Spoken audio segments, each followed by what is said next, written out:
I'm meteorologist Monica Woods looking at a big shift in our weather pattern throughout California. That includes the opportunity for holiday rain for the coast, as well as less fog and more rain for the valley. Holiday rain for the foothills getting quite a bit cooler. We've been sitting under that ridge of high pressure, which has kept near record temperatures for the foothills and this year. That has not been the case for the valley.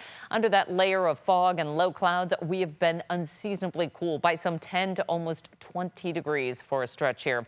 Rain and snow mix for this year. It's going to be a really mixed bag of precipitation going on heading into this week and next week as well. So our pattern shift takes shape over the course of this week into early next week. High elevation snow initially, but those showers in the valley are going to help to dissipate the long-standing fog that we've been dealing with week after week here throughout the valley. Our futurecast model is certainly showcasing how we start to erode some of that fog with a mix in our weather pattern here. Most of the rain early on is staying north of I-80. We'll see occasional drifting of some of those showers down to about that I-80 line. But the bigger pattern shift and the heavier rain and snow event comes for our holiday week. Here you can see our 8 to 14 day weather hazards outlook, certainly highlighting the opportunity for high to moderate, even slight risk of heavy precipitation as we move through much of the state and even just east of the crest for this year.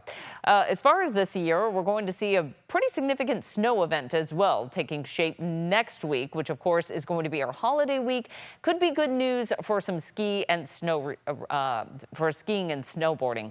Our futurecast, once we get into the weekend, this is where I really want to focus because that's going to be a big travel period for many people. We're going to see the main line of precipitation moving right along that I-80 line and north. Now, that's not to say that we won't get some of those light showers through the San Joaquin Valley and parts of the Central Sierra, but it's mainly a rain event. This isn't going to be the robust kind of snow event that we really need in the Sierra right now.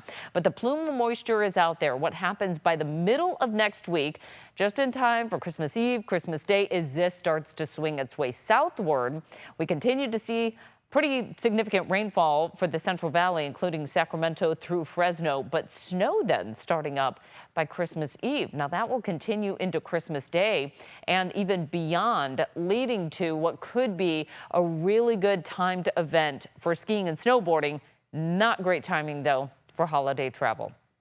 Looking at our temperatures, 40s up top for the Sierra for our Wednesday, 50s as we head down the hill to right around the lower 60s, moving south of Highway 50. For the Central Sierra, we're in the 50s and 60s, and we're finally starting to dig out of those 40s and low 50s that we've been seeing throughout the valley. 60s and 70s along the Central Coast, 60s and 50s inland, 50s and 60s for the Bay Area forecast, even the East Bay, Northwest Coast. We're going to be seeing pretty much nonstop rain here. 50s expected north end of the valley, finally in the 50s as well, whereas the capital region, we're in the 50s and 60s for the most part, starting to see some of the warmer air associated with this first line of moisture come through.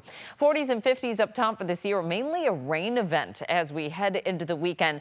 It's better than getting the snow and then the rain because that would erode all of the progress that we made. So it's nice to see that the colder air comes working in behind that, which will help build that snowpack. Our extended forecast, we are wet pretty much Friday through our holiday week.